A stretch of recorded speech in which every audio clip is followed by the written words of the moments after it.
Good afternoon.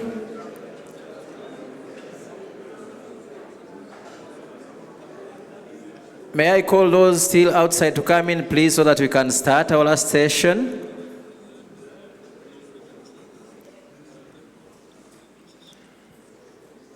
Your Excellency, the President of the Senate, Madam Speaker, honorable members of Parliament, our international guests, dear diplomats,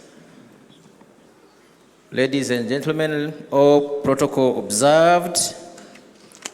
My name is Shaka. I'm your moderator for this last session, and I kindly request that you agree with me on the way we are going to handle the last session, given that we don't have too much time, especially that goes to the panelists.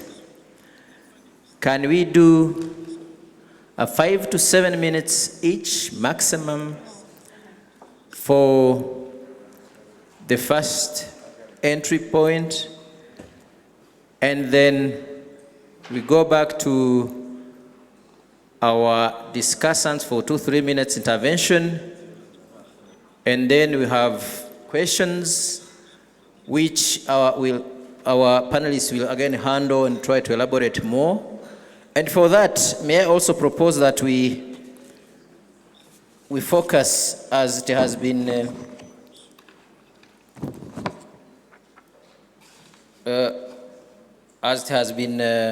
actually prepared in our session.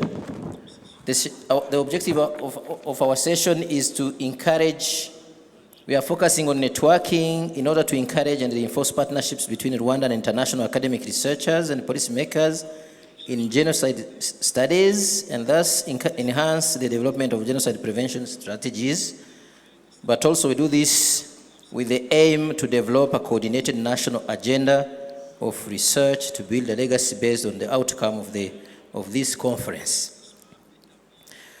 We will be focusing on 3 to 4 critical areas. Number 1, we'll be looking at the state of research in our country. Number 2, we will be focusing on research and policy, especially with regard to denial, with regard to genocide ideology. We have very vibrant expert here to guide us. And number 3, we will be focusing on special collaborative initiatives around concrete projects here in Rwanda, where we see that research can matter. And last, we'll be sharing information on how to make actionable this research agenda, and taking into account that research on genocide has been always shaped from outside Rwanda. Can we this time decide to shape research from within? And to do this, I'm with 4 panelists, as you're seeing it. Professor Bea Garimo Rangira, at my right, PhD, is an associate professor at the University of Missouri, Columbia. She's also a co-founder of the Interdisciplinary Genocide Studies Center in Rwanda. She specializes on women and violence. She has widely written on genocide in Rwanda, and she is an expert for different international organizations, including UNESCO, on the role of women in post-conflict recovery. We do also have with us Tom Ndahiro, who is a researcher and an investigative journalist, at least at some point, a researcher at the Interdisciplinary Genocide Studies Center in Rwanda. At my left, we have Professor Gregory Stanton from George Mason University in Virginia, US. Well-known academician and researcher, especially in the area of genocide studies. He has been founder and president of Genocide Watch, Cambodian Genocide Project, and the International Campaign to End Genocide. He has also been, he is the former president of the famous Worldwide International Association of Genocide Scholars. At the far right, we have Dr. Charles Asher Small, though he's big, Director of the Institute for the Study of Global Anti-Semitism and Policy in New York. He is the founding director of the Yale Initiative for the Interdisciplinary Study of Anti-Semitism, the first interdisciplinary research center on anti-Semitism at a North American university. He specializes in social and cultural theory, globalization, and national identity, also on socio-cultural policy and racism, including anti-Semitism. We have a number of other very vibrant researchers and discussants in the audience. Don't be surprised if I call you for your input. Without undue delay, may I ask Professor Beya to entertain us more specifically on the state of research in our land. Prof. Thank you. Thank you very much. As you noticed, or you have heard, in Rwanda, cohabitation is a concept which is used often. And today, I'm honored to be in cohabitation with policymakers. It's not something we do usual. It's a learning experience. And also, I hope at the end of the conference, there will be a marriage, not just a cohabitation. I would like to start my presentation by an observation, which is made by Rwandans and non-Rwandans alike. Today, publication on Rwanda, on post-genocide Rwanda, is being published outside of Rwanda by outsiders. Even when publications are done in Rwanda, they are not being disseminated outside of Rwanda. Unfortunately, those publications in which direct voice, direct input of Rwandans is missing are the ones which are informing international policymakers and also donors. After the genocide, most Rwandans had a strong desire to be in charge of their own history, and here with small age.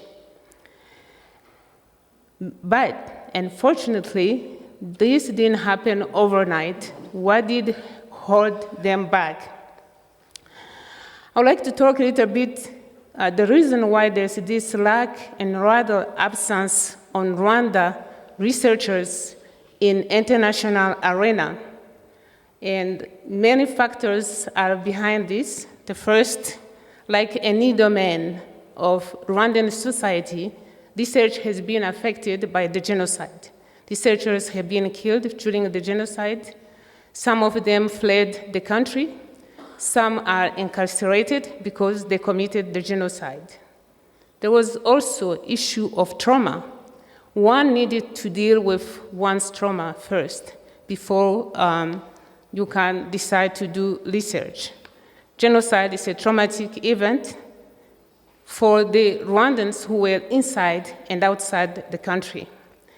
There was also self-censorship in the face of a topic that goes beyond comprehension, imagination, and inconceivable. So how you go about researching that type of topic. There's also, for some of us who were already in research field, there was a certain reluctance to undertake a research outside of our research domain, especially in some university, your line of research is defined in advance. Researchers were also challenged by the genocide. For most of us in social sciences, we found our research we were doing, I do not want to say useless, but it was not responding to the needs of a post-genocide recovering society. The academic discourse was not bringing solutions which were needed by the policymakers at that time. policymakers were looking for a map for action that researchers could not give, especially because they were ill-equipped to undertake this new topic. There was also the issue of who am I talking to? We were used doing research among the academics, using a complicated jargon maybe nobody understood. It was a communication between us, but this time we're dealing with policymakers. So we needed also to learn how to communicate our finding, our research, to a policy audience. Another research was the research which I would call what they call insider and outsider in qualitative research. Somebody asked me during the break how you detach your emotion from your research. It's very hard. And I think I have to use myself as a case study.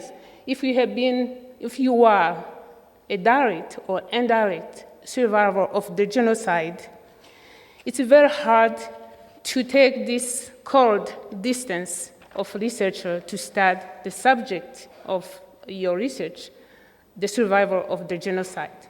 I found myself sometimes using us, them, and mixing both of them. I have to redefine myself as a researcher. My research was done with the women on the testimonies of women who have been victims and survivors of rape. I have to be able to understand them as a Rwandan, as a woman. But also, I was still an outsider, not being a Rwandan living in Rwanda. I needed to redefine myself and my positionality as a woman, a professor at university outside of Rwanda. It was not an easy task. I have to shift my methodology, inject my subjectivity within my research. That was the only way I could give a dignified face to my research, and I could render dignity to the survivor I was studying. That was the hindrance to my research production. It's a price I was willing to pay, but on the other hand, if I have to redo it, I would have done the same thing. But do not get me wrong.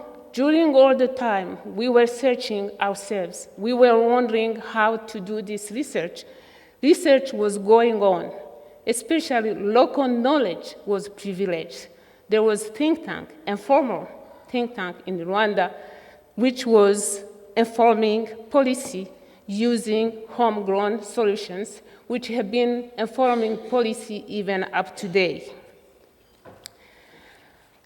And unfortunately, this body of knowledge produced and reinvented by Rwandan researchers is not given a due in Western research, publication, and academic traditions. Here, I would like to raise the issue of collaborative research. A researcher, especially the outside researcher, has to keep in mind the fact that the Rwandan subject associated to his research project is an object of knowledge, but at the same time, he is a producer of knowledge. This type of knowledge we are getting from a Rwandan, we are studying, it's a knowledge which is given in the narrative forms, in type of proverbs, readers, stories. If a woman who has been raped tells me that sometimes she has to cut her tongue and swallow it, turarusha tukarumira, she is giving a heavy body of knowledge coming out of a silence, coming out of words he cannot speak. There's this silence, there's self-censorship, there's mutilation. She's handing me so much to talk about it. But often, when we are publishing, we forget that we got that knowledge. It looks like sometimes that we are speaking in vacuum, and we know, not only in Rwanda, anywhere, a researcher doesn't work in a vacuum. I commend some of the schools and some of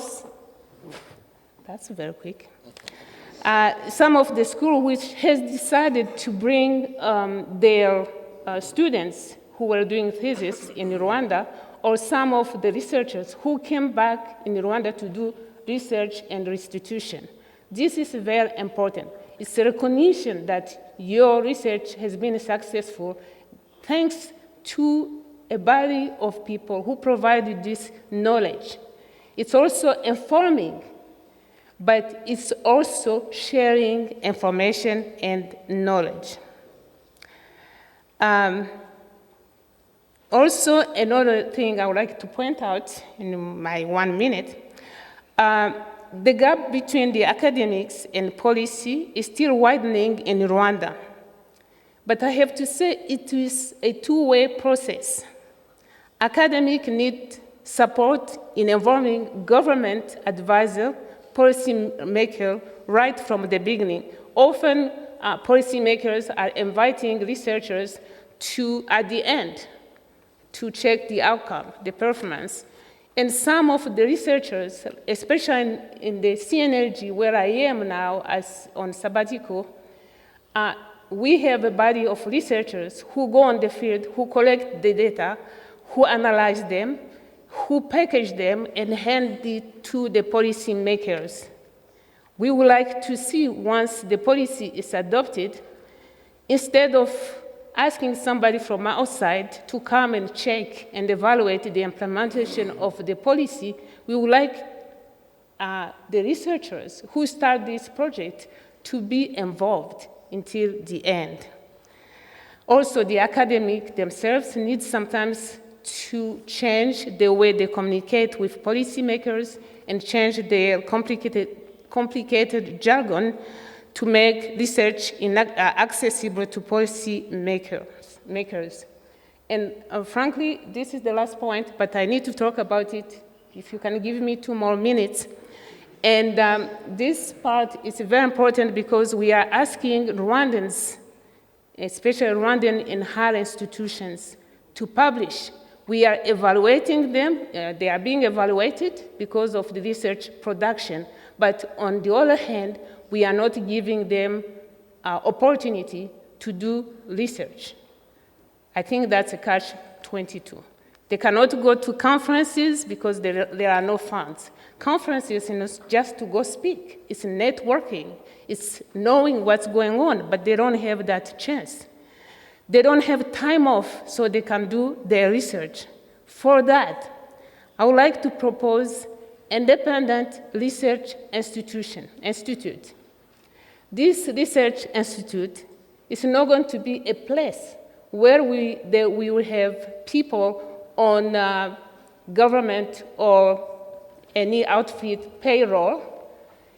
It will be a place where research can be relieved from their own duty and come do research at the institute. For that, I insist for the institute to be independent so that it can have credibility. Often, when an institute or an institution is under the government, it seems like priorities are determined by the government and research funding are politically motivated. If that institute is created, it can bring funds by itself, self-funding. It may receive funds from the government partially, but they can write grant, they can use collaboration, exchange, and I'm here to say this because I know some people are listening, and they can do something about it, and they can be able to disseminate knowledge which is being produced in Rwanda. At this point, it's very, very important. At this point of negationism, it's very important that we be able to respond to some of the research which is being published, recycled outside without Rwandan input in those publications. Second, I'd like to have a think tank embedded, if possible, in this research institute. This is very important because this think tank will bring ideas which will be put at the scrutiny of research, which is not usually the case. And last, I would like collaboration. This will be a forum, not only for Rwandans, but also from the outsiders who can come here and invite the Rwandans to go out. Thank you. Thank you. Thank you very much. Though you went out of the time limit, but it was relevant, at least. That we can agree. I've seen some lecturers and professors from the University of Rwanda.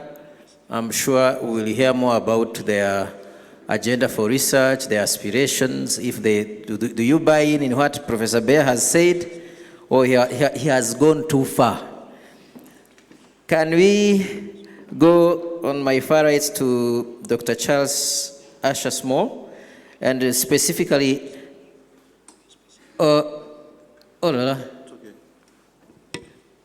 you have one. Okay. Specifically wanted to get your insights on issues of denial, issues of research, and informing policy. How, with your expertise in anti-Semitism, how do you think we can build on your knowledge to ourselves, curb the genocide ideology, but also the denial, which is widespread, both within but also outside the country too? Thank you. Thank you. So thank you very much for having me here, to my fellow panelists and to all the dignitaries and political leaders and intellectual leaders of Rwanda. It's a great honor to be here with you and leaders from African countries in the region and from internationally. I'm honored and humbled to be here today, so thank you. I want to start by a quote and a story. The first quote is by Primo Levi, who is a chemist and an intellectual philosopher and a survivor of the Holocaust. And he wrote, I think very importantly, and perhaps this is why we're all here, is that he said, "We cannot understand fascism, but we can and we must understand where it came from. And we must be on our guard, because what happened here, i.e. the Holocaust, can happen again anywhere. For this reason, it is on everyone's duty to reflect on what happened." And unfortunately, he wrote that at the end of the Holocaust, and we are here in 2014 remembering the genocide against the Tutsi people here in Rwanda. And I'm honored in a way, and humbled, and in a way sad that I'm here in 2014, many decades after the Holocaust, and I'm going to speak about Holocaust denial and contemporary anti-Semitism. And there's an interesting twist why I ended up here. In 2009, I gave a talk at the United Nations in Geneva. It was the International Conference Against Racism, Durban II it was called. Durban I, although it covered many issues, one issue for the Jewish people, it sort of marked the beginning. The Durban Conference, the original conference, marked the beginning for the reemergence of contemporary anti-Semitism, which focuses on the demonization of Israel and the connection that the Jewish people have for Israel. And I spoke at Durban II on incitement to genocide, Article 3 in particular, which states unequivocally that any incitement to genocide or incitement to commit genocide is a punishable offense, according to the convention. I spoke about the Iranian revolutionary regime and their stated objective, their clear, repeated, articulated objective to wipe Israel off the map. And I'm not speaking about the Iranian people, and I'm not speaking about Islam as a religion, and I'm not speaking about Muslim people in general. I am speaking about those who adhere to a very narrow notion of political radical Islam, or what we call in the academy Islamism. And this threat is not just to the Jewish people, as was anti-Semitism during the rise of National Socialism in Europe, but it's a threat to the basic decency of all people, of women, of gay people, of all religious minorities, of moderate Muslims who are opposed to this reactionary social movement. And this reactionary social movement calls publicly and repeatedly and bases it on not only a political philosophy but a so-called religious philosophy that Jews are the descendants of apes and pigs, that Jews are rabid dogs, that Israel, the self-determination of the Jewish people, is a cancer on the garment, this is the words of Ayatollah Khomeini, a cancer on the garment of humanity that needs to be removed. The day before the 5 countries plus 1 signed the interim agreement with Iran, Ayatollah Khomeini went on a rant calling Jews and Israelis and Zionists, the 3, basically rabid dogs that need to be eradicated and will be eradicated. This is just 18 hours before the 6 most powerful countries in the world signed an agreement with the so-called reforming new regime in Tehran. And the silence, once again, the silence of anti-Semitism, the silence of incitement to genocide by those who ought to know better. I spoke about this issue in 2009 at Durban, and after I finished, a group of Rwandan scholars and diplomats came up to me and invited me for coffee at the UN in Geneva. I never met them before. I was intrigued and I went along for coffee. And they told me, don't you see what the Iranian revolutionary regime, the regime, not the people like Kawadari, the leader of the Muslim Brotherhood out of Egypt, that they are demonizing Israel, the Zionists, and the Jews exactly the same way the Tutsi people were demonized leading up to the genocide. And these Rwandan diplomats and scholars said to me, why are the Jewish people so quiet? Why are the scholars so quiet? Where is the human rights community? And they urged me to go back to the United States, where I'm based, to implore the leaders of the Jewish community and scholars and researchers to begin to take a stand.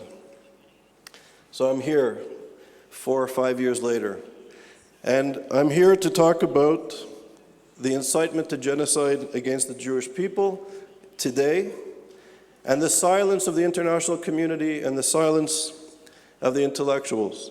And I dare say the role of the scholar is to do high caliber research, impeccable research, that in a sense the responsibility of a scholar, of a researcher, is to be on the forefront.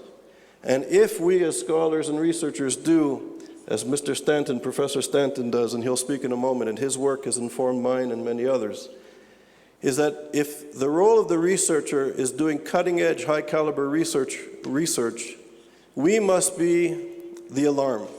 We must somehow penetrate the academy, even though most of the time our views are often unpopular, because we live in a world where the international order is based on interests, and rarely morality and ethics.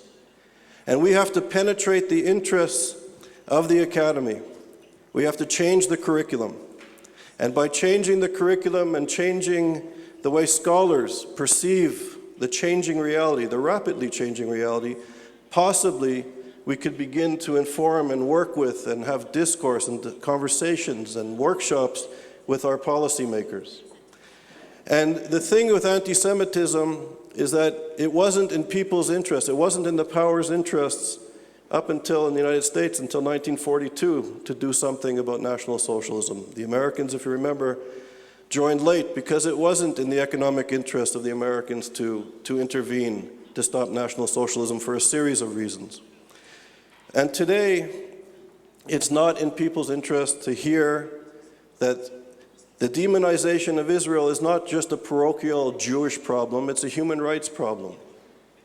It's not just the problem of the Jewish people. While the Iranian revolutionary regime and the Muslim Brotherhood and Hezbollah and Hamas points like a puppeteer to the Jew, to the Israeli, to the Zionist, and demonizes them, while everybody is focused over here, people's rights, the rights of women, the rights of gay people, the rights of religious minorities are being eradicated. And this social movement is rising to power and taking over many institutions, and now many societies are becoming ungovernable by this regime. And we in the West, the intellectuals in the West, the policymakers in the West, have significantly turned a blind eye to this growing problem and have portrayed it in many instances as just a Jewish problem. But we can see the instability in the Middle East, and it's expanding. And I think that the role of a scholar and of a researcher must be to promote understanding and humility and respecting the other, and to do research in this regard.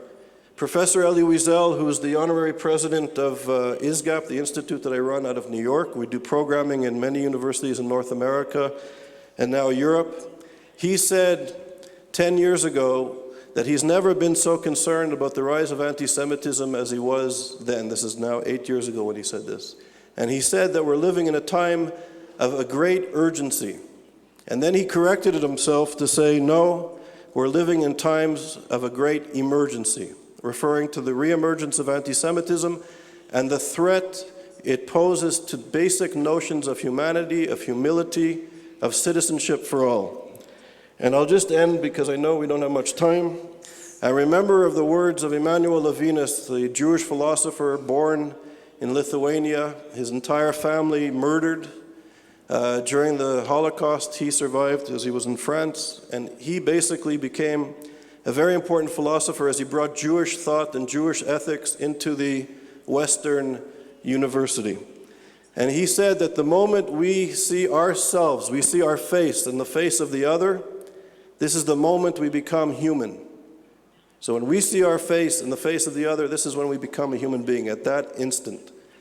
And I think that politics, cultural policy, public policy, notions of multiculturalism and integration, it all hinges upon the notion of respecting and acknowledging the other. And we must not, at the same time, be tolerant. We cannot be tolerant of social movements that demonize the other, that make the other out into be animals, to be pigs, to be dogs, to be removed.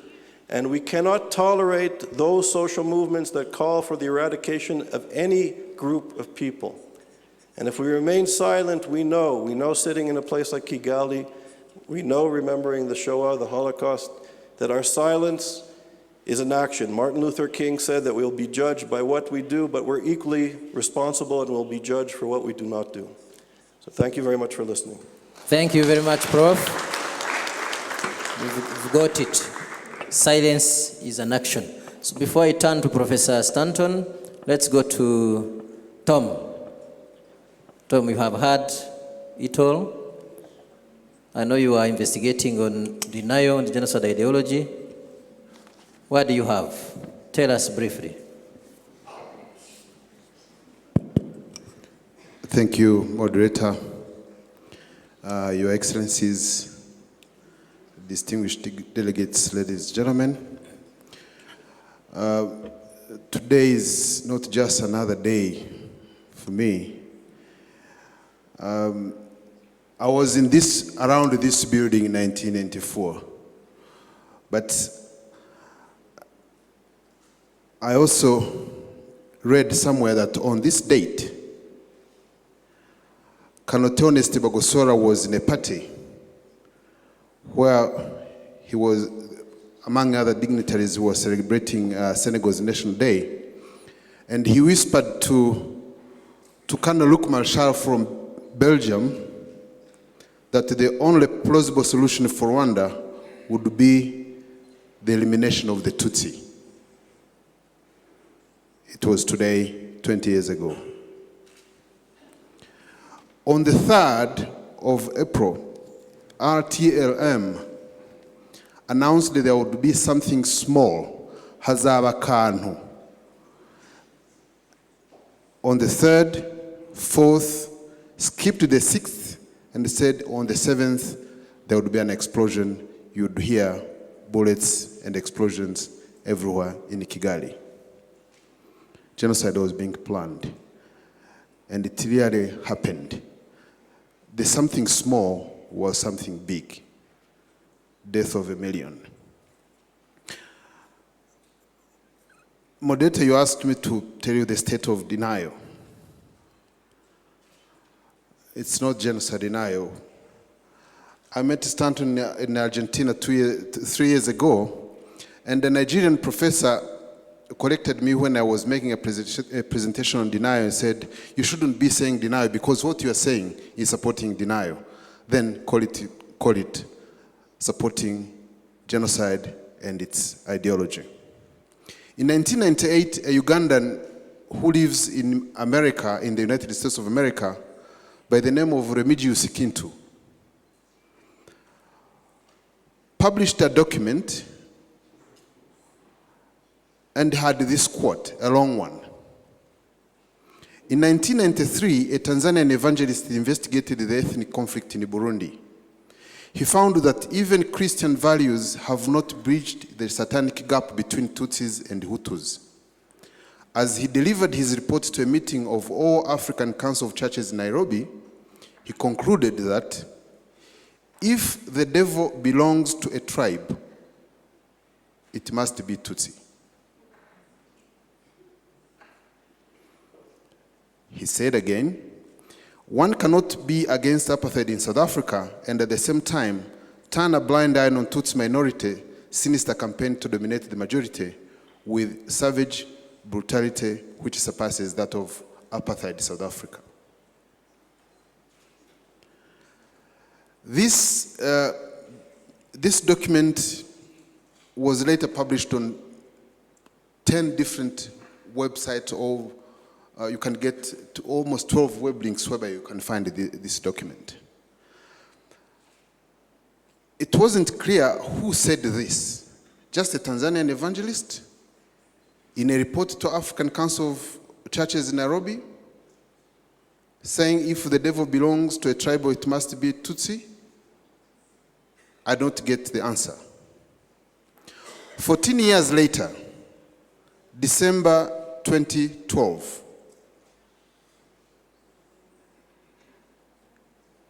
a Tanzanian who calls himself Reverend Christopher Mtikila wrote a long document meant for his Minister of Defense in Swahili. In 2 months, the document was on at least 4 or 5 blogs. But what is in this text should be a concern for any fight of genocide and its ideology. There were similarities with what was published in 1998, 14 years on. Allow me to make this long quote because it's relevant for what we are studying today. So he went. But the apartheid system of the Boers is nothing compared to the wickedness of the Tutsi. Considering the way they denigrate the Hutu and other Bantus in their wicked belief that they were made to rule, while the Hutu were made to be their slaves. This link of Hutu and Bantu, you find it in the 9th commandment of the 10 Hutu commandments in Kangura of 1990. He continued.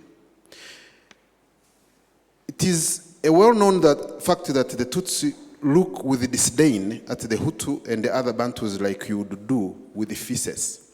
Sick. It is because of their devilish belief that they have hatched the scheme of ruling over not only the Great Lakes region, but also the whole of Africa as their slaves.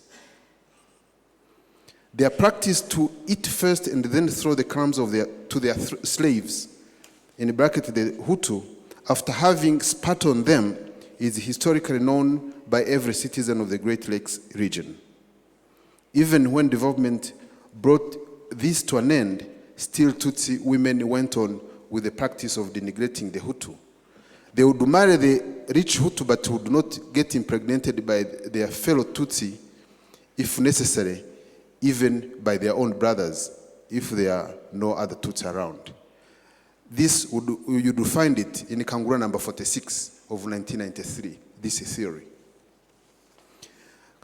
Mtikila goes on, he said, the Tutsi skill of using money for bribery and their women as a bait, in bracket, Tutsi sexual diplomacy, In this way, the Tutsi succeeded in enslaving even the mind of the international community, who blessed and helped them to exterminate more than 6 million Hutu, and inverse the responsibility for the genocide in Rwanda, saying that it is the Hutu who exterminated the Tutsi.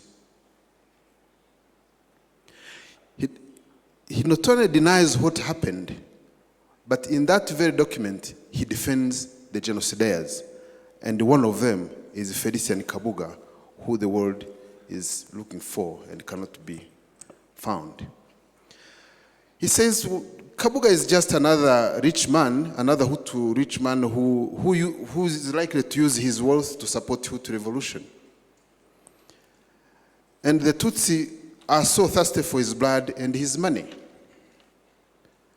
He later concludes in a saying which I preferred even saying it in Kiswahili. Inaaminika kwamba Watutsi ni kizazi cha Kaini. Literally he said, it is believed that the Tutsi are descendants of Cain, the biblical Cain. His defense of genocidaires and their partners goes further. He says Kabuga, it's true Kabuga contributed in the purchase of LTLM, the incendiary radio, to support freedom of expression and access to information. So for what the RTM did was to support freedom of expression and access to information in a country because Radio Rwanda had been corrupted to favor Tutsi together with the Radio Mabura, incited people to carry out killing of millions of Hutu. The Tutsi, the aim of the Tutsi was to exterminate all rich Hutus like Kabuga, and that Tutsis have cause to settle with LTLM because this radio was objective. We all know what LTLM did, and here is a Tanzanian, and right now he's a member of Constituent Assembly, is a reverend, at the same time a politician. In this text, he defends journalists like Habinamana Kantano, Noel Timana, and Protem Hiranya, who is also on the list of ICTR, as just a professional soldier. This is the state of denial. I'm not going to emphasize what should be done. I support what Bear said on establishing a think tank, and I wish this think tank operates like a war room. I have spent years trying to know who is who in the genocide denial and to know various forms of the narrative, and I've managed, I detected the discourse they use, channels of their communication, through books, articles, or essays in print or internet. And it is in this regard I created my own archive, a very rich one, by the way, which I used almost 2 years to organize.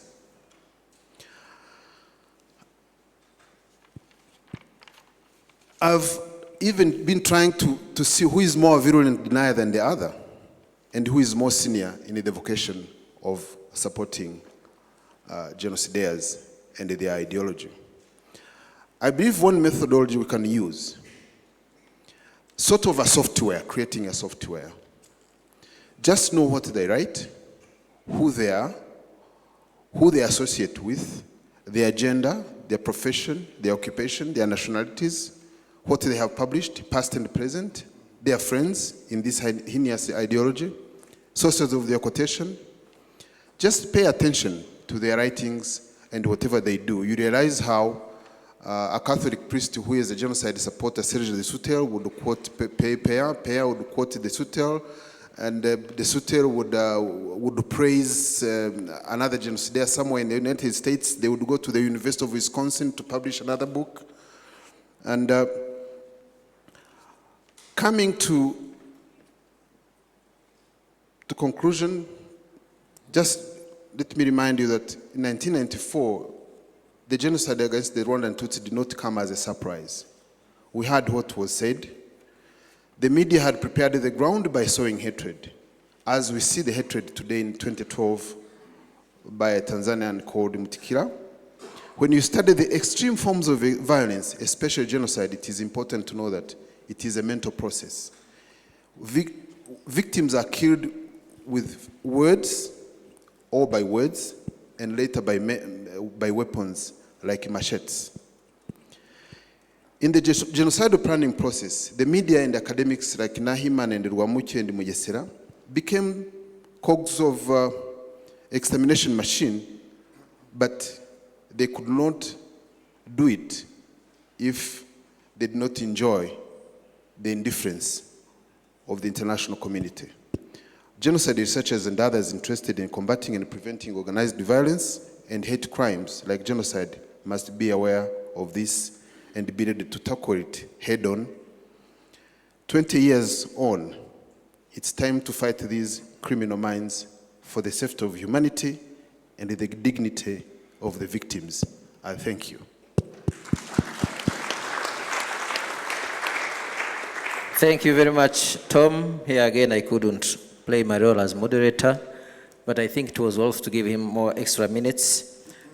Professor Stanton, having heard what Tom has just said, it describes better what Dr. Charles has said, that we are facing the threat of great emergency. As a wise man, wise professor, renowned academicians, what can you tell us? What can we do? What are the strategies to counter those threats and mines around us? What can the International Association of Genocide Scholars, which you did preside over a few years ago, what can do to help also this ground to resist and prevent the dangers? The floor is yours, Prof. Thank you. Je m'excuse que je porte un béret. Ce n'est pas que je suis basque, mais j'ai eu un peu de chirurgie sur la tête et c'est meilleur que vous voyez le béret que la chirurgie. Alors, je m'excuse. To answer your question very directly, trials. We believe that Iran should be taken to the International Court of Justice for incitement to commit genocide against the nation of Israel. They are guilty of it. And we're also very concerned about what is going on right now next door in Burundi. We believe that the Tutsi are in great danger in Burundi right now. And we know that that country has the same kinds of divisions that this country has had in the past. But secondly, we have to design institutions to prevent genocide, and that is exactly what this country is doing. And that is why I commend this government and this country for doing all it has to prevent genocide in the future here. When the UN adopted the Genocide Convention in 1948, it outlawed this ultimate crime against humanity, but it did not end it. 55 genocides have happened since. It took the genocide of the Tutsis in Rwanda to awaken us to the fact that genocide is a universal human problem, not just a problem for Jews. The first purpose of genocide research is to discover and understand the social and cultural processes that lead to genocide and how to prevent it.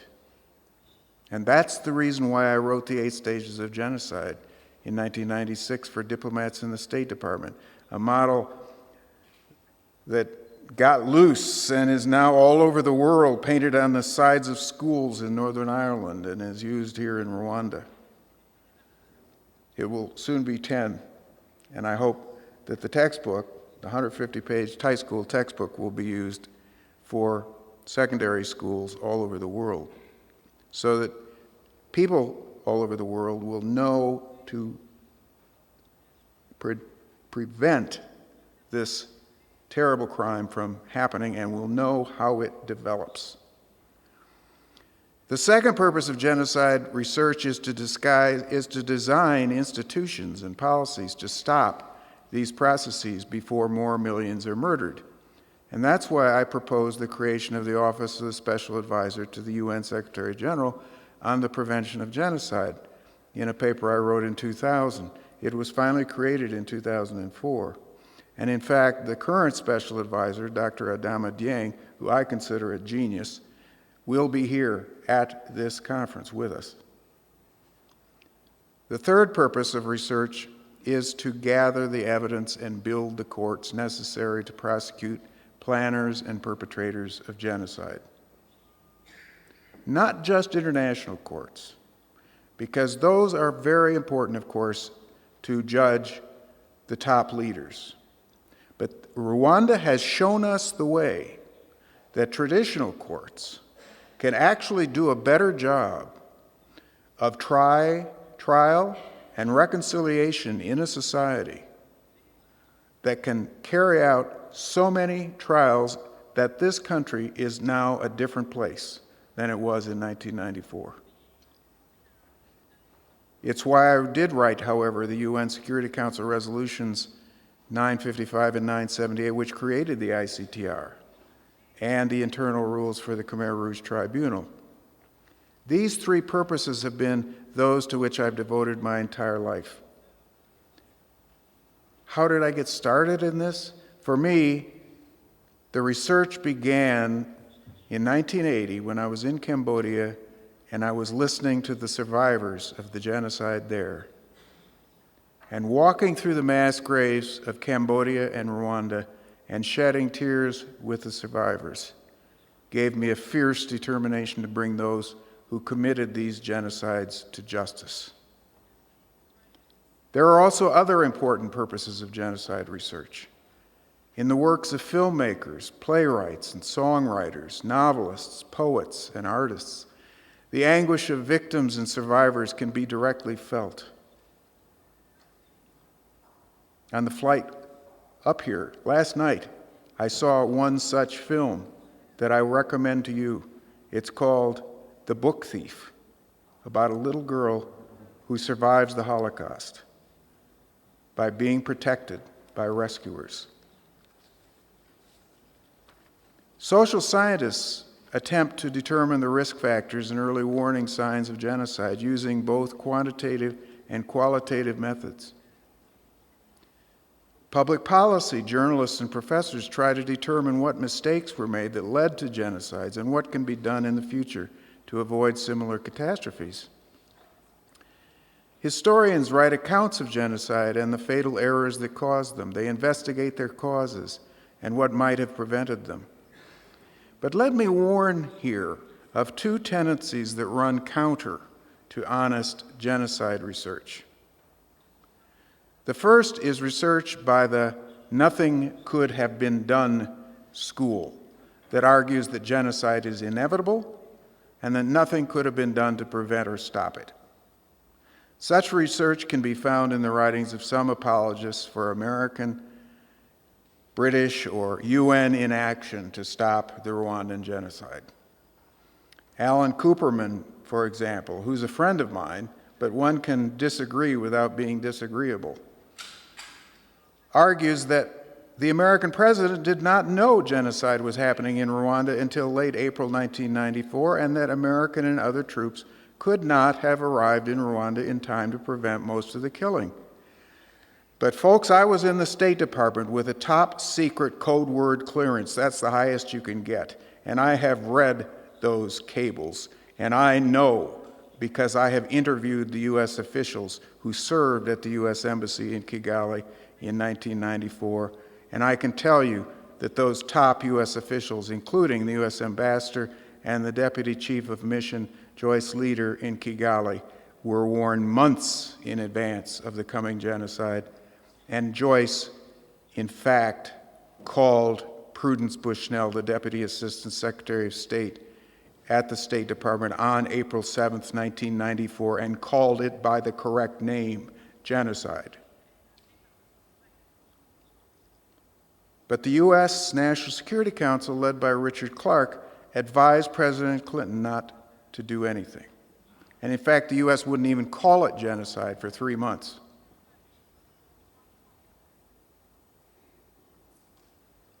Cooperman is wrong that U.S. troops would have required weeks to fly in from the U.S.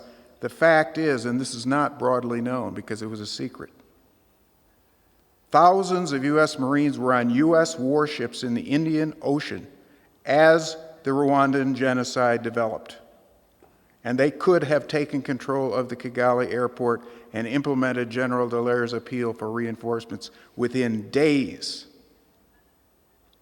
The proof of this is that hundreds of Belgian and French paratroops intervened within days to rescue Belgians and French citizens, even their dogs, within a week, and left 800,000 Tutsi in Rwanda to be slaughtered.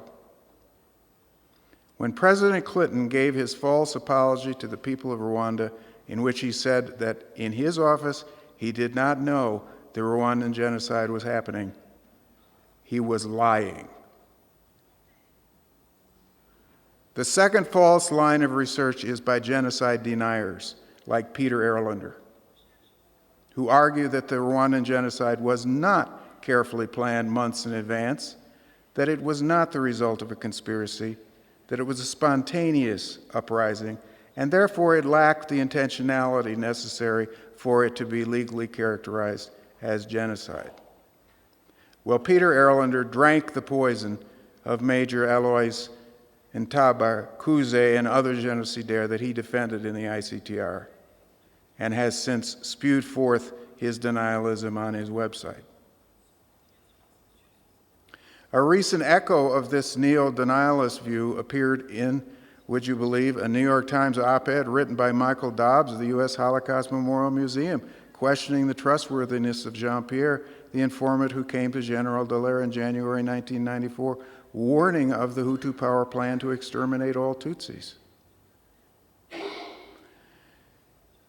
Linda Melbourne and I and 9 other genocide scholars responded to this op-ed in a letter to the editor, in which we pointed out that the genocide of Tutsi was planned long in advance, and the Interahamwe were specially recruited and trained to carry out the genocide. So I leave you with 2 warnings.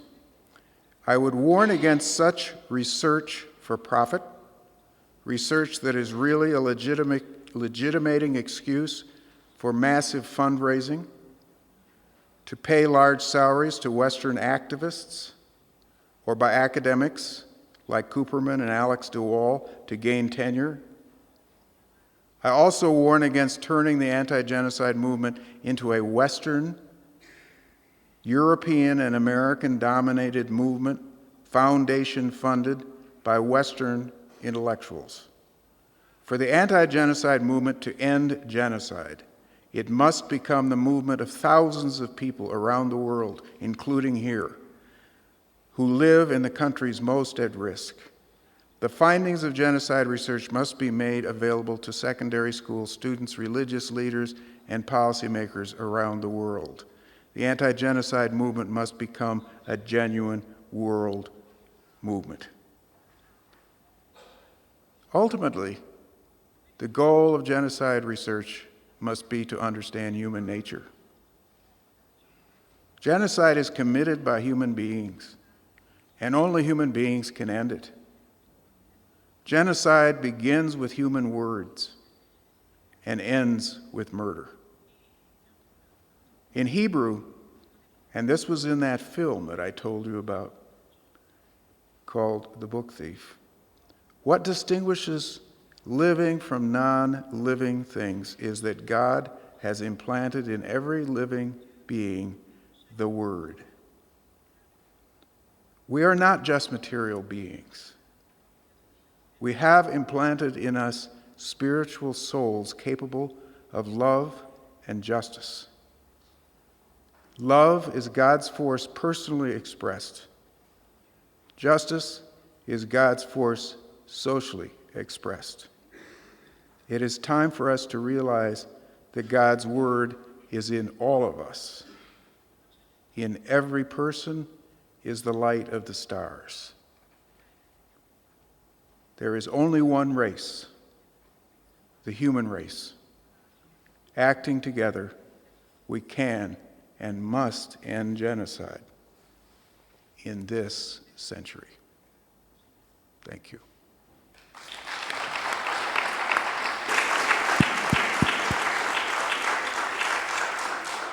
Thank you very much, Professor Stanton.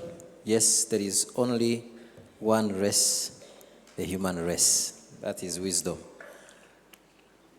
Now it's time to turn to our discussants. Professor Frederick, I think you are around. If you can get closer to one of the microphone over there.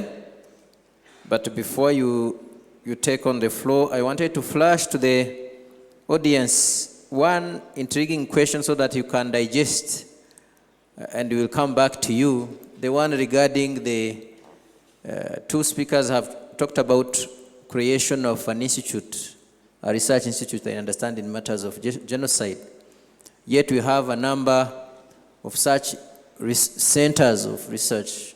There is the Interdisciplinary Center of Study on Genocide Studies. There is the Center for Conflict Management with the only African postgraduate diploma or degree, masters in Genocide Studies and Prevention. But there is also the center, the research center at the CNLG. Now, do we create another one? Do we merge those centers of research and have a much more powerful, or do we strengthen those we have and move forward? Digest on that, and let's go back to Professor Frederick for your short 3 minutes intervention, if you can. Thank you. Merci, Monsieur le Président. Merci infiniment pour les organisateurs pour cette invitation. J'ai décidé de m'exprimer en français parce que parler en français aujourd'hui en particulier, et dans ce lieu particulier, ça prend tout son sens. Je suis citoyen français, je suis très fier d'être français, mais je ne suis absolument pas fier de certaines politiques menées par mon pays, et je suis notamment très furieux de la politique qui fut celle du président de la République et de son entourage de 90 à 94 et au-delà. Et c'est la raison pour laquelle je vous remercie d'accepter de ma part de pouvoir parler français. Je voulais également m'excuser pour ne pas avoir de cravate, mais enfin manifestement, puisque je tourne le dos à l'assistance, on ne me le reprochera pas davantage de ne pas avoir de rasoir ni d'ordinateur, puisque tout cela se trouve dans une valise entre Paris, Amsterdam et Kigali. Donc c'est pour ça que, Monsieur le Président, je crois que vous avez choisi plutôt mon dos pour l'assistance. Je voudrais intervenir en 3 parties, si vous voulez bien. La première s'intitulera « La force du faible ». La deuxième partie s'intitule « Les atouts du chercheur ». Et la troisième partie s'intitulera « Les objectifs ».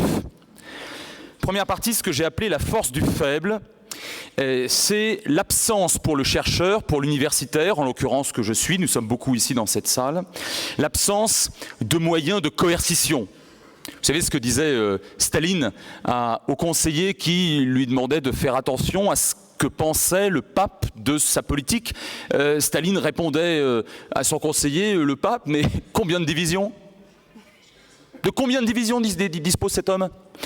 Donc le rapport de force brut, strict, la coercition n'appartient pas aux chercheurs. Il écrit des livres qui sont lus par ceux qui veulent bien les lire, et il enseigne, non pas ourbi et torbi, même avec Internet, il enseigne à quelques dizaines, quelques centaines, quelques milliers de personnes, en général des jeunes gens. Alors à quoi bon, surtout après un génocide? Or, pour stopper un génocide, on a besoin, 1, de la force armée, 2, de la force de la loi, et notamment pour juger les génocidaires, et 3, mais cela va ensemble bien évidemment, d'une force morale. Et c'est là peut-être que le chercheur peut intervenir tout particulièrement, parce que me semble-t-il, après un génocide, la force morale consiste à transmettre le savoir, à dire, à expliquer avec pédagogie ce qui a été. comment cela s'est produit, comment cela s'est passé. Et je suis de ceux qui pensent que cette faiblesse de ne pas disposer des atouts dont disposent peut-être d'autres corporations ou professions peut être changée en une véritable force, et en l'occurrence une force morale. Deuxième partout, les atouts, les instruments aux mains du chercheur par rapport à ses amis journalistes, politiques ou juges. D'abord, les journalistes, malheureusement, manquent parfois de temps. Ce n'est pas leur faute, mais ils manquent de temps.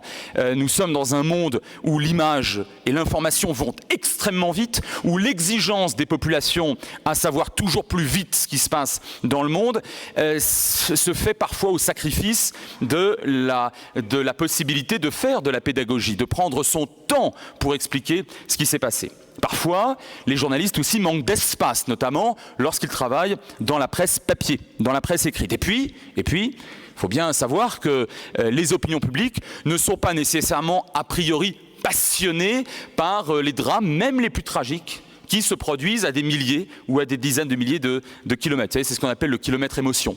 Plus c'est loin, surtout en période de crise économique et sociale. Alors évidemment, les journalistes sont absolument fondamentaux pour savoir et pour dire ce qui s'est passé. Je sais qu'ici, il y a un certain nombre de journalistes, et je ne citerai que trois journalistes français qui ont été excessivement et qui restent excessivement importants pour dire ce qui s'est produit. Évidemment, Patrick de Saint-Exupéry, Colette Brackman ou encore Maria Malagardis. Mais je pense que le chercheur, par rapport aux journalistes, bénéficie peut-être de plus de temps et souvent de plus d'espace. Par rapport aux politiques, l'homme politique, je sais qu'il y en a foultitude ici dans cette... et évidemment, par définition, dans cette vénérable enceinte, c'est un très beau métier, le fait d'être politique et de représenter une partie, tout ou partie de son peuple. Mais ne soyons pas naïfs, l'homme politique a son agenda. Il a son propre agenda. Il a son agenda électoral, il a son agenda lié aux fonctions qu'on lui a données en tant qu'élu. Parfois, il a une spécialité qui n'est pas nécessairement celle de condamner des génocides qui se sont situés ou produits à 10 000 km. Donc, si vous voulez, le politique, il a un devoir de réserve, parfois, vis-à-vis de son autorité supérieure, et puis il a son propre agenda. Or, en principe, le chercheur, je dis bien en principe, le chercheur est libre. Il a du temps et il a de l'espace. Il n'a pas beaucoup d'argent en général, enfin peu importe, ce n'est pas le problème. Et enfin les juges, par rapport aux juges. Mais ce n'est pas au juge de dire ce qui s'est produit. Le juge doit faire sortir la manifestation de la vérité. Donc le juge va demander aux témoins, va demander aux chercheurs, aux spécialistes, que sais-je encore, ce qui s'est produit, et en fonction de ça, il va établir son jugement. Troisième et dernière partie, les objectifs. Il y a, me semble-t-il, 3 objectifs très nobles après un génocide, et en particulier dévolus aux chercheurs. Le premier objectif, et j'y reviens, il est moral, il s'agit d'honorer les victimes. Les victimes d'un génocide n'ont pas, ou rarement, de sépulture.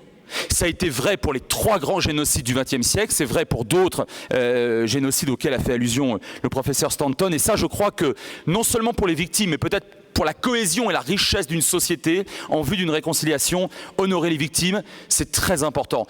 Vous savez, je me souviens de Serge Klarsfeld, le célèbre chasseur de nazis, qui un jour disait, lors d'une table ronde, j'avais invité dans des assises nationales de la lutte contre le négationnisme que j'ai organisé voilà 4 ans en France, Serge Klarsfeld disait, je vais vous révéler quelque chose, il y a encore 30 ans, on pensait qu'il y avait eu 100 000 juifs déportés de France vers les camps d'extermination. Eh bien, nous avons travaillé, nous autres chercheurs, alors en l'occurrence il est juriste, Klarsfeld, mais il a fait une œuvre de chercheur.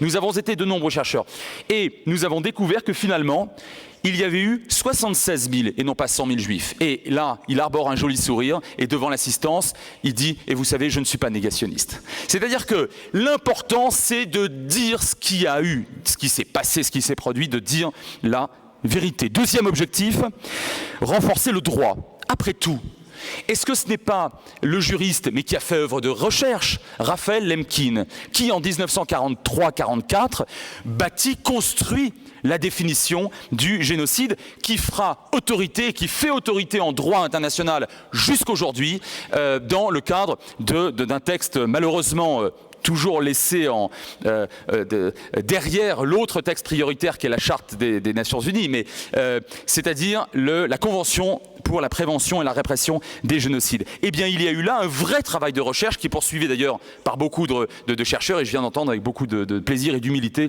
le professeur Stanton en parler. Et puis, renforcer le droit n'est pas exclusif de pouvoir renforcer l'éducation.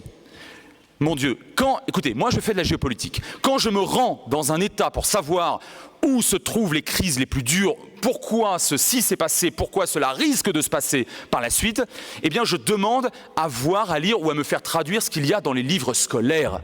Et lorsque dans les livres scolaires, on maintient l'enseignement de la haine et du mépris, bien évidemment, on n'a pas à s'étonner que ce qui s'est passé puisse se reproduire. Et là, les chercheurs ont aussi, me semble-t-il, quelque chose à faire. D'ailleurs, je rends hommage à mon ami, le chercheur historien Georges Bensoussan, qui vient de publier, en français mais bientôt en anglais aussi, un atlas de la Shoah. Un véritable outil pédagogique qui sera, me semble-t-il, très utile. Troisième et dernier objectif, avant que le président, à juste titre, me retire la parole, le troisième et dernier objectif, me semble-t-il, c'est réellement le plus important. Il s'agit de combattre. Je pense être un chercheur de combat. Il s'agit de combattre la plaie commune à l'humanité, c'est-à-dire le négationnisme qui a été très bien stigmatisé depuis ce matin, mais notamment dans cette table ronde. Alors j'irai vite parce que ça a été très bien dit et mieux que moi. Le négationnisme, c'est une peste. Le négationnisme, il déshonore les morts, il heurte les vivants, il salit absolument tout ce qu'il touche et au fond le négationnisme, c'est un mensonge, mais un mensonge excessivement pervers parce que les morts ne peuvent pas, par définition, se relever pour dire tu as menti et tu es en train de mentir. Vous savez ce que disait Albert Camus? Mal nommer les choses, c'est ajouter au malheur du monde. Le négationniste nomme mal les choses à escient. Et cela doit également être combattu par le chercheur. Et puis je conclurai d'une phrase, si vous le permettez, Monsieur le Président. Le titre de cette table ronde est « Quel est le rôle du chercheur après le génocide ?» C'est une question difficile. Après le génocide, je vais vous dire. Je pense qu'il y a un rôle du chercheur, pas seulement après le génocide, mais au fond et peut-être davantage avant le génocide. Je pense que le chercheur doit faire savoir ce qui a été pour éviter précisément que le suivant puisse se reproduire. Et puis, grâce aux travaux des chercheurs, mais également bien entendu des journalistes, des ONG et des juges et des politiques à la fin des fins, grâce à ces travaux des chercheurs, eh bien, une résolution comme celle qui a été votée en 2005 sur la responsabilité de protéger, je n'insiste pas là-dessus, a pu se produire grâce au travail de recherche qui a été établi, y compris maintenant, et j'en suis très fier, y compris maintenant et de plus en plus en France. Sur le génocide des Tutsis, il y a eu une intervention que j'ai approuvée en tant que citoyen français, notamment en Centrafrique. Je conclus avec une citation, celle du poète chilien Santayana. « Ceux qui ne se souviennent pas du passé sont condamnés à le revivre. » Merci. Merci beaucoup, professeur Frédéric. Votre exposé d'une force incroyable, avec un charme absolument éblouissant. May I come now back to, I know you are tired, but we have, I'm told you have about 30 minutes of open discussion. Oh, sorry, we still have Alice Karekezi, the discussant of the day. Merci pour la présentation. Thank you, Chair, to allow me to come back when people are tired and ready to go for the reception. So my task will be very easy because most of the presentators this morning and also in this panel, and most importantly, my neighbor, have highlighted most of the point I wanted to do it. Perhaps responding to the role of research after the genocide, I'm going to go quickly on that thing. What research has done? There are two ways in which research here has been an important contribution in the case of Rwanda. This morning we have spoken a lot about Akayesu, the Akayesu case. We have also deplored the fact that the Bagosora case has not been able to do that. I think one of the key differences between the Akayesu and the Bagosora case is that research has played an important part. I've been a witness and a contributor in this regard. In 1997, when the case of Akayesu came to the light in January, two witnesses, witness H and witness J, as labeled by the courts then, have come with allegations of sexual violence. Unfortunately, the trial chamber has not taken that in consideration. Therefore, the prosecution ignored that. This came to the attention. At the time, I was monitoring the work of International Tribunal to make sure that the experiences of women who have gone through sexual violence is also made visible by the work of the tribunal. When I did so in coalition with two universities, the CUNY, City University of New York, and Professor Rhonda Kaplan, Rebecca Cook of the University of Toronto, and a number of members of the coalition, we managed to sit a working group on engendering the International Criminal Tribunal in the Department of Comparative Law at McGill University. With those people and a number of activists here in Rwanda, we managed to write what we call amicus curiae, a friend of the court opinion. This opinion has been submitted in 1997 at the courts, and much as the trial chamber has not ruled on this particular friend of the courts, but we know that it has reasonably contributed. And later, we have had an amendment of the indictment and calling upon the witnesses to come back. This is what research has done in the case of Akayesu. And I think in the case of Bagosora, it's not too late. This needs to be done.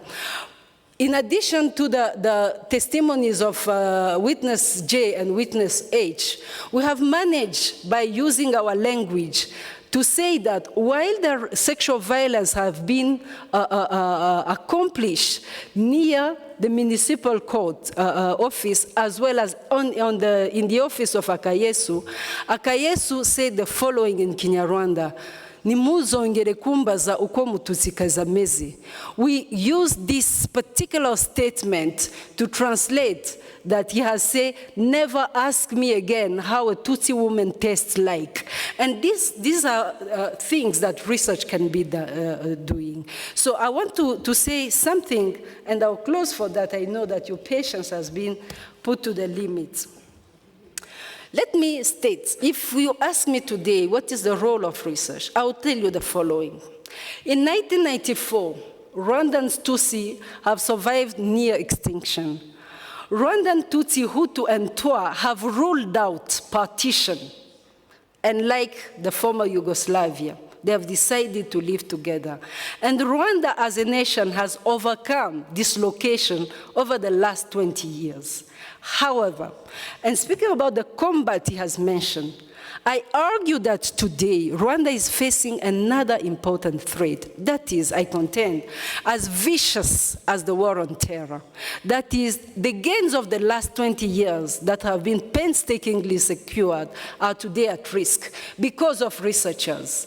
Because some researchers with vested interest have taken upon them to wage war on post-genocide Rwanda. And this threat is a threat for national security, in my view.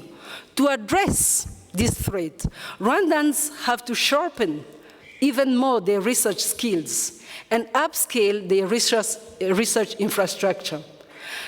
How to upscale the research infrastructure? I've had the chance to be part of the creation of the Center for Conflict Management at the time. Today, it is a good happening that we speak about research in this gathering. At the time, people were asking, why a Center for Conflict Management anyway? The speaker was then the vice rector of the university. It was deemed irrelevant for Rwandans to have a research center, the first social research center in this country.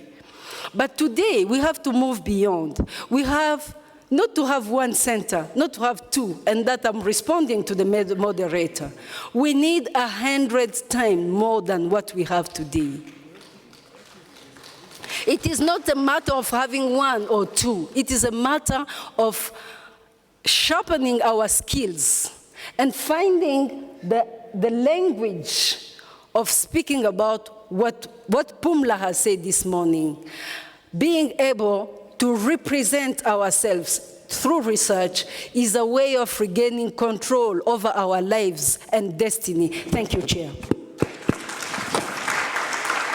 Thank you very much, Alice, with that very good point indeed. So if I can just take one point you have mentioned, Alice is telling us that quality research can generate constructive ideas for nation, but biased and negative-driven research can create destruction. And compared that to kind of waging war against national security. And I think Rwanda has both, but we should have one. So it's back to us researchers, what should we do? How can we use quality research, objective research to counter the biased and negative one that is generating destruction? Now the floor is open for the audience. My big brother, elder brother next to Smith. Thank you. Was a very interesting discussion. And as I don't know much about Rwanda, I'm very cautious about saying anything. But I just want to support the calls for archival, the establishment of archives.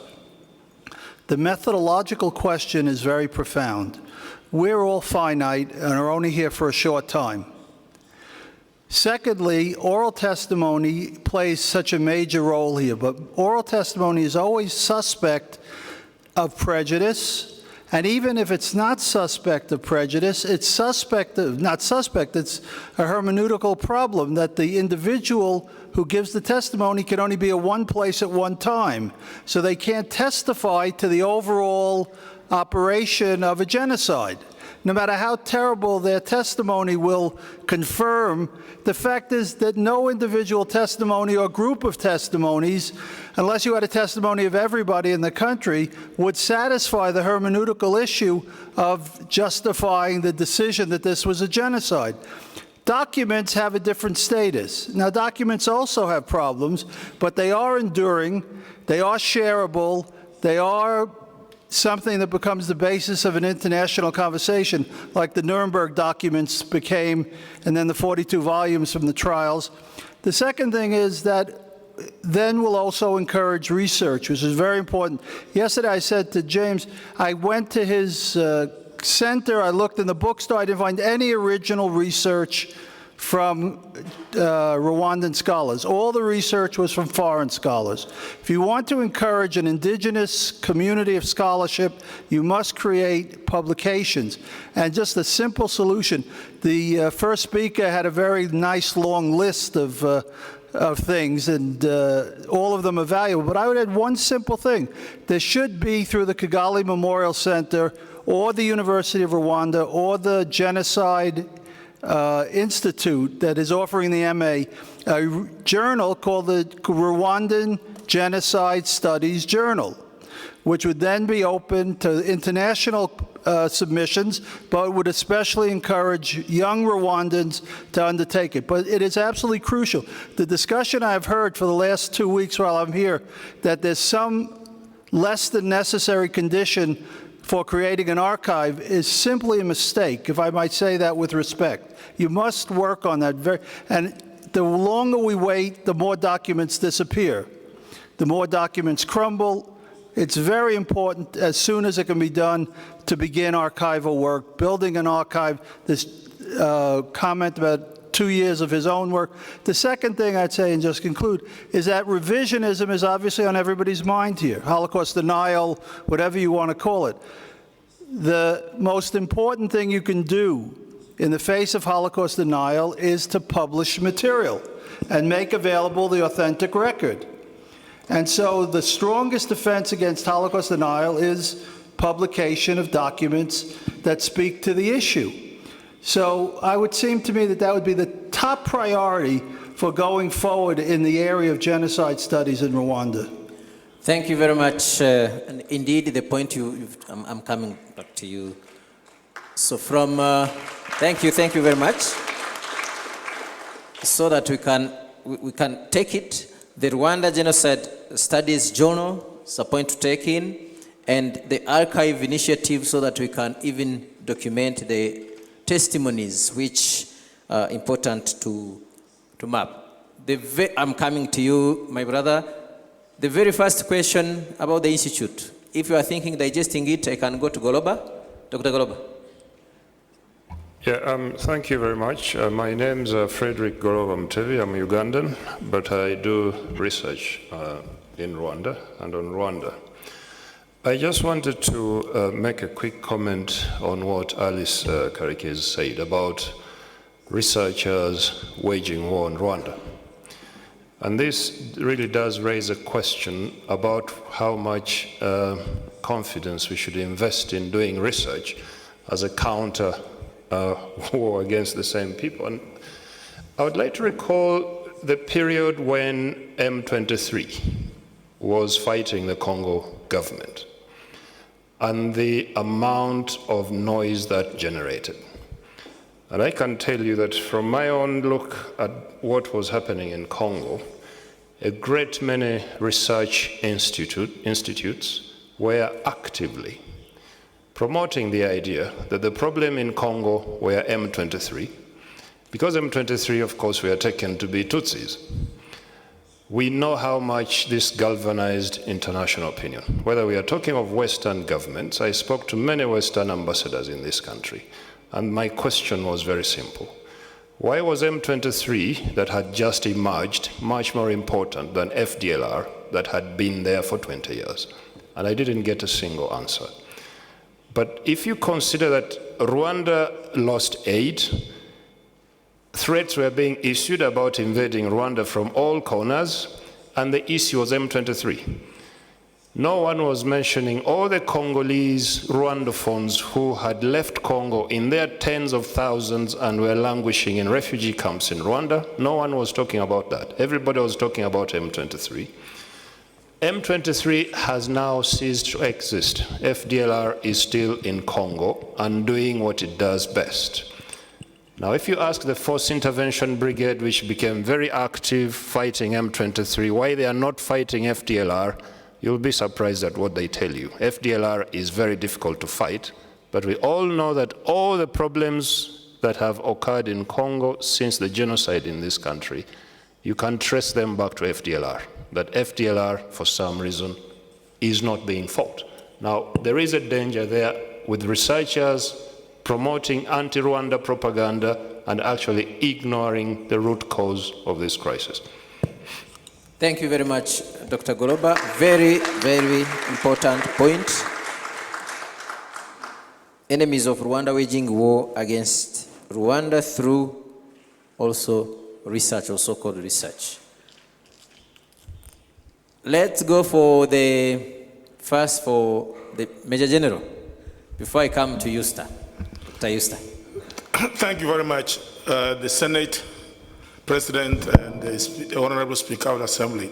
Ladies and gentlemen, I was going to wait until much later when I speak, but because two of the speakers mentioned something specifically about a moment which we lost, which the UN or the international community lost here in trying to save the situation, with the reference to General Delay's statement that he made elsewhere. Because I was here, we were here when the Italians, the Belgians, the French evacuated their nationals, not only the nationals, including their pets, and for 3 days, 3 continuous days, 4 days, there was no fighting here in Kigali, at least. Why didn't we have reinforcement? That's what I describe as an abandonment. Why didn't anybody listen to the cries of all those people who were being killed? Everything that we said, nobody believed as to what was happening. Or they knew, but they didn't want to know. Now this brings me back to the point of Africa's own solidarity to its own people. What we are saying here today was what led to the idea of the African Standby Force. Today, we don't have it in position. I wish we would never have conflicts again. I wish it really, truly will never happen again. But evil ideas originate from people's minds. Should it happen elsewhere? I hope not in this country anyway, because what I saw here, I pray and hope that it doesn't happen again in my lifetime. African Standby Force is still not in position, and Rwanda and Nigeria went to Darfur at least to put a lead on the killing of the people there. Rwanda understands that in such cases you need to deploy troops. So they volunteered and sent troops there. That was what held the situation in Darfur for some time until I was recruited by the UN to go there to help in establishing a mission there. That was a large job I did in conflict management. What the researchers should go to the extent of finding out, what are we doing at the continental level so that when the country in distress is incapable of rescuing itself, can somebody else help? If for those 3-4 days we had had some additional troops deployed, instead of the UN passing Security Council Resolution 9112, withdrawing the force to its shadow, perhaps we could have saved more life. I thank you for listening.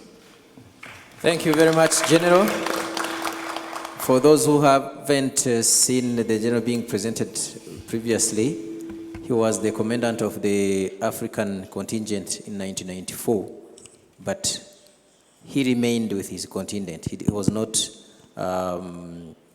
evacuated. Thank you very much. So we are happy to see you here with us. He was the deputy force commander of the UNAMIR. He was the deputy of General Romeo Dallaire. Thank you very much. Thank you. Thank you for that. Yes, Dr. Euster.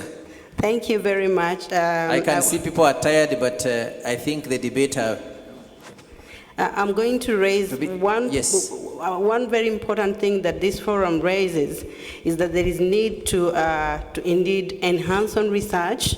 And I would like to share from a Rwandan perspective that one of the challenges is where do you put what you have researched? And I think we consciously need to think of that. So I would recommend that we consider joint research. Why am I saying that? I know the struggle of trying to publish in well-known journals when you are just a junior. You know, it's an academic world which is quite militarized, I'm sorry to use the word, very institutional. And one of the things that I would encourage in this forum is to create mentorship and co-authoring in these areas, because then that answers to the human race challenge. I want also to mention one thing that Beya raised. So for me, it's not whether it's an institution or not. It's also very important that we consider much more how do we influence the world? Not just Rwanda, but how do we influence the world? Is it enough that we do it in Kigali, or do we ask also the other partners that want to minimize this voice, to include comparative genocide studies, to include comparative discussions? My last point is on funding. I think it's very important that we engage the research funders on two aspects. First of all, we should be aware that research funding should be independent, and we should not assume that other funders that are not government are independent themselves. So it's a very crucial thing that we know that there are some research funders that push the agenda. And last, I want to challenge research funders as well, because it's very important that they question where their money and what their money is doing. It would be unfortunate that some research funders who initiated these kind of research funds, for example, to fight anti-Semitism, end up actually also funding genocide denial discourse. So it's very unfortunate that we need to capture that and engage the funders to not on one hand fund a voice for anti-Semitism, and then on the other hand fund the voice for genocide negation and genocide denial for Rwanda. Thank you. Thank you very much, Doctor. May I have one or two people? I see some university professors and rectors behind there. I don't know if anybody wants to take a floor. But there is Dr. Zach. Thank you, Professor Shaka. I actually wanted to respond directly to that.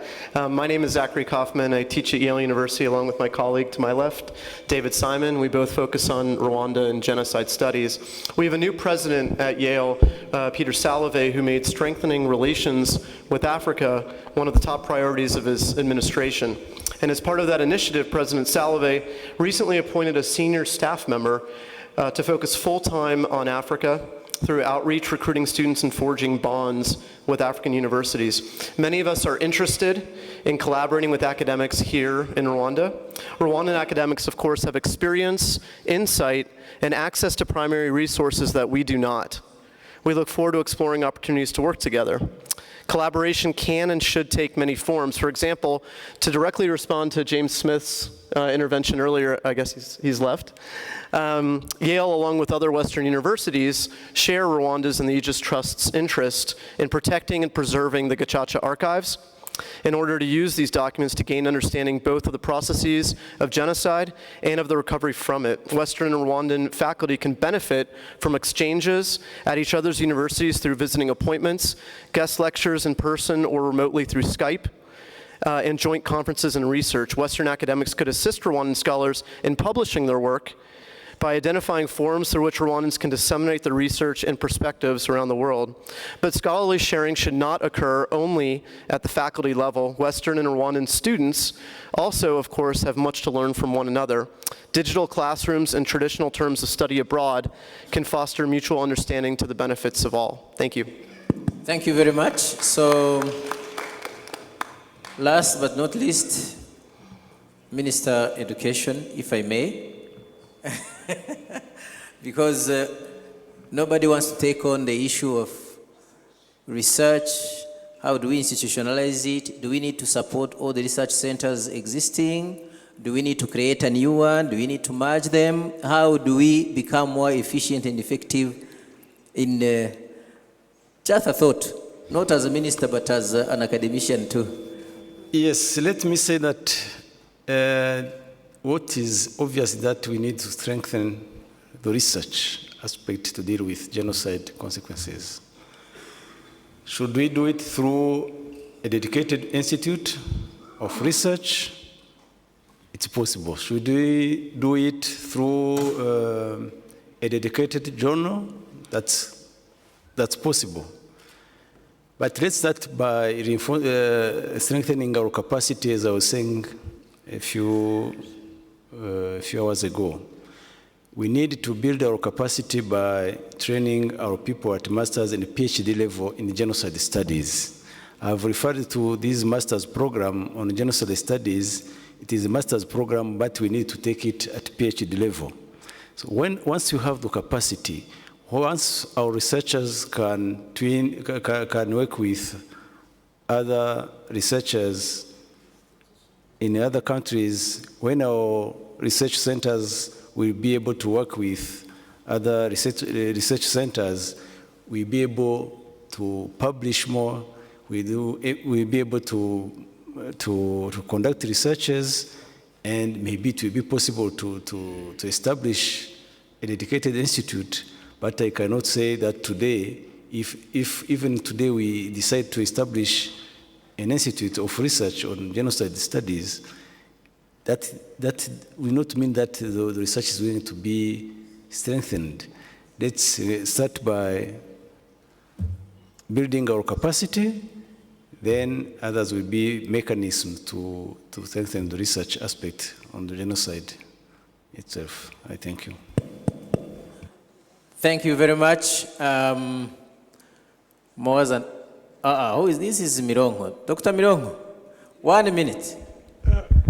An innovative idea. You can do a network of researchers. Is that clear? You can network and then would have like an institute. But I wouldn't like to go without emphasizing the language issue. Rwanda did research in this country. The Kinyarwanda is so sophisticated. I participated in Gacaca. I'm telling you, the language is complicated.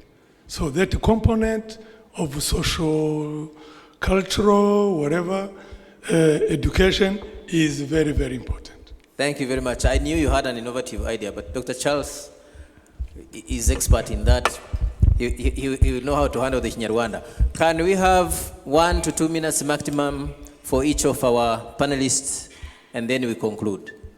So I would like to, I guess, humbly say, from an outsider who's not an expert on genocide studies as such, or certainly what's happened in Rwanda and the genocide of the Tutsi people, but I would like to echo Professor Stanton and some of the other comments here. And I think it's very important from an outside perspective to strengthen the research and the knowledge base here by local scholars, by local experts, by people who survived and understand what happened on the ground, and to cultivate the young leading minds academically so that they could become the experts in the future. There's been made reference to outside universities and to the United Nations. I'll just say very briefly, and I'm an expert on anti-Semitism, so it's not exactly on the subject, but there's 2 points I'd like to make that I think are relevant or should be considered. And I'm remembering the words of Amis Césaire and his work as I say this. But the day that I spoke to you when I met the Rwandan scholars and delegation at the United Nations on the Durban II conference, and they spoke to me after I spoke on incitement to genocide.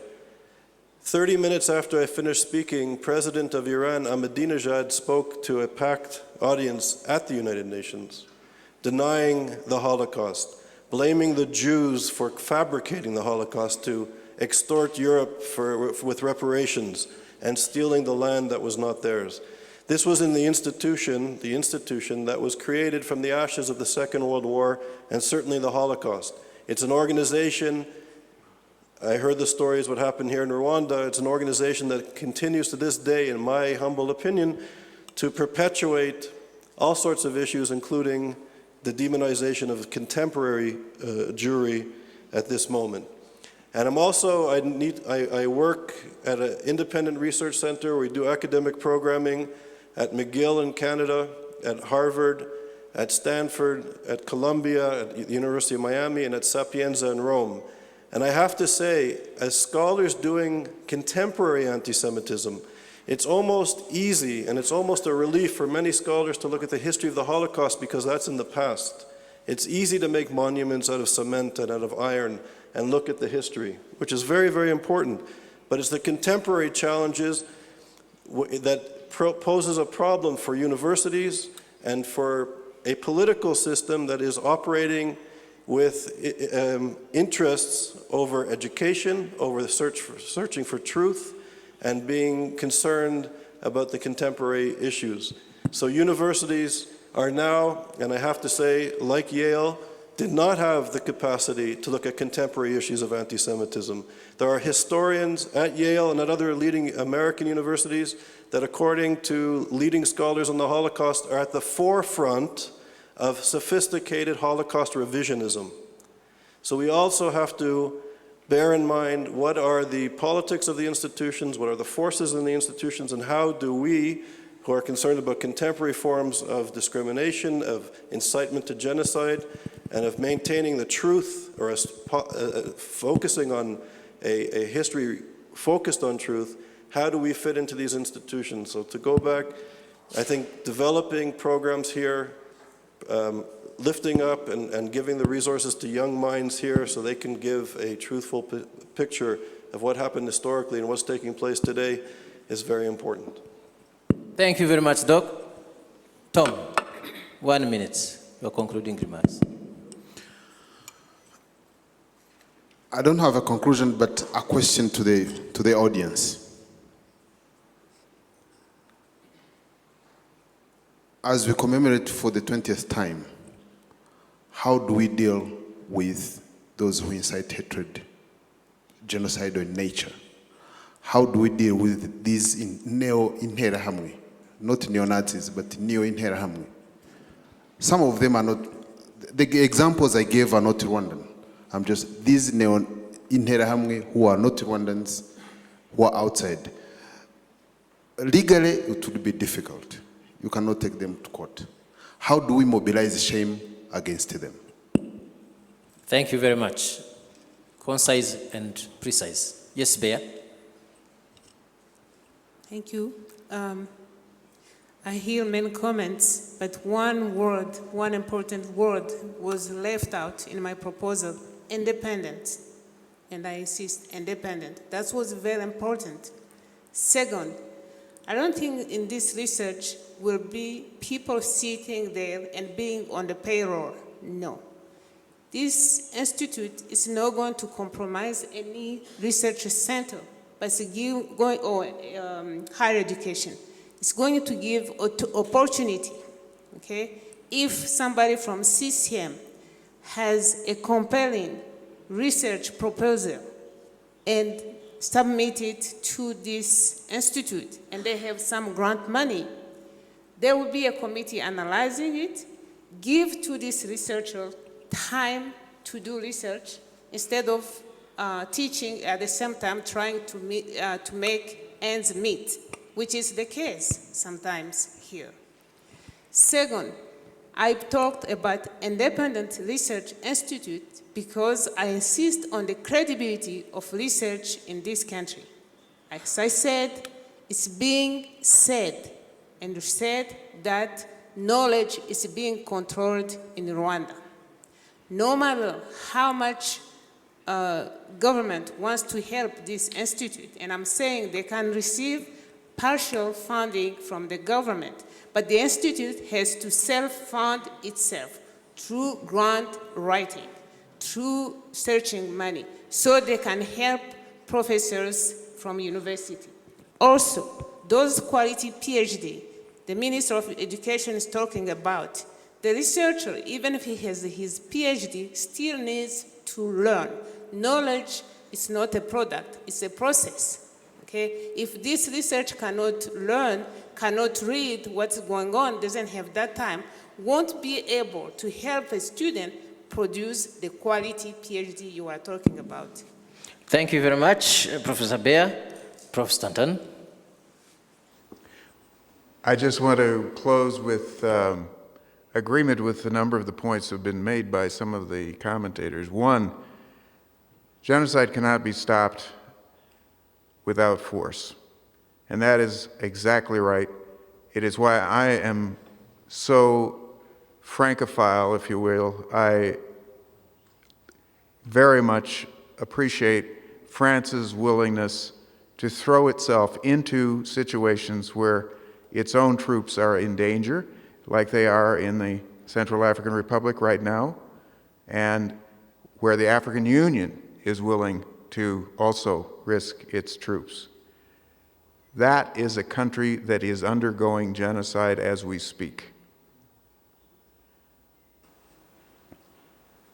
France did the same in Côte d'Ivoire. This is a country that is unashamed of using force. It is not a perfect country, I know that, although I think perhaps the language is as close as human language can get to perfect. It's probably the most precise language and most beautiful language that I know, at least. But I would argue that this realization that the international community can no longer simply stand by, be bystanders to genocide, is something that apparently the French government understands now. And I hope that others will as well. The second point I would make is, in the age of the internet, a lot of this documentation that we have been talking about, that Mr. Smith, for instance, suggested, is very possible. These things can be put on the internet, and they will be there for everyone in the world to examine. And there are lots of documents that need to be put on. Linda Melbourne has a collection alone of hundreds of thousands of documents that should be put on digitally on the internet. And I know that the Holocaust Museum in Washington has a project, in fact, to put these documents on the internet, as well as the documents from Bosnia and the Holocaust. So we live in a new era in the information age. As far as journals is concerned, one of the jobs I had when I was president of the ISGAP, the International Association of Genocide Scholars, I wanted to convert our journal into a journal that was especially available online, free to anyone in the world to read, instead of just 400, selective genocide scholars who paid the dues to the ISGAP. Well, that's now been done. And so there is a place also to publish. And I think that we should have more and more opportunities for our students to publish. A lot of times students don't give enough credit to their own work. And so they don't publish, and they should. But I just want to leave you with one thought, that maybe will sum up something about what we're here for. One of the things that Rwanda has taught me about being human is that we're not special because of our extraordinary intelligence, which truly is beyond the intelligence of any other creature. And we're not special because we can form social groups that are more complex than any other creatures. What makes human beings special is that we are capable of standing outside ourselves and looking back at ourselves and judging our own moral behavior, and that we can place ourselves in the shoes of other people. It is that moral capacity that makes us human. And it is that moral capacity we must never forget, and that we must emphasize in defeating this scourge of genocide that's still with us. Thank you very much, Professor Stanton. Excellencies, ladies and gentlemen, the panel has not been exhaustive, and that one is expectable. But what I take from this panel is that we have attempted to draft or to design that research agenda for our nation. I will just speak out 3 critical issues that I think we have got out of this discussion. One is that we need joint research, collaborative research, capacity development. That is joint, that is built on what infrastructure that is are existing here. We need to support development of the master's program and PhD program at the university. And we need to enhance the internal capacity to do research, whether it is through a new institution or through the existing ones. We need those capacity to be upgraded. And I understand here we are appealing to our external partners and friends to be supportive to that initiative. Kindly support the master's program at the UR, kindly support the joint research. We need to work around the publication strengthening, and Dr. Eustace gave a very important point of co-publications. Can we do that?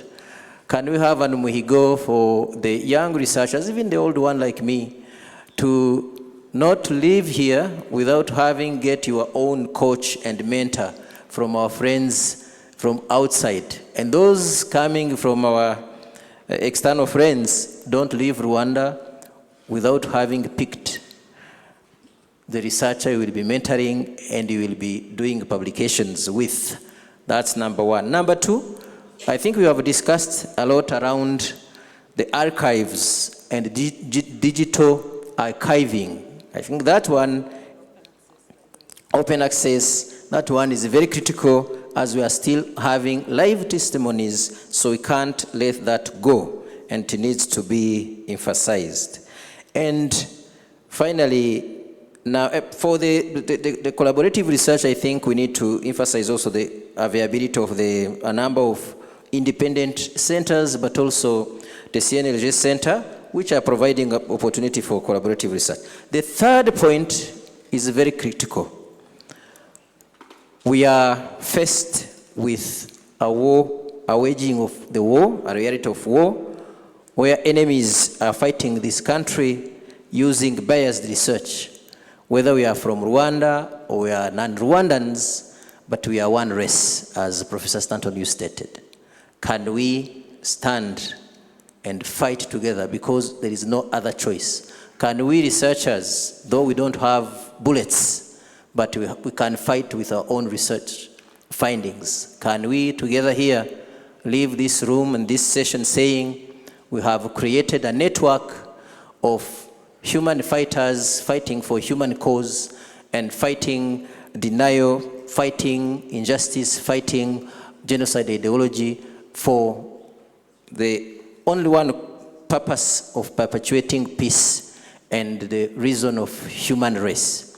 That is my intake, but I ask you to join me in thanking these wonderful panelists who have given us the thoughts.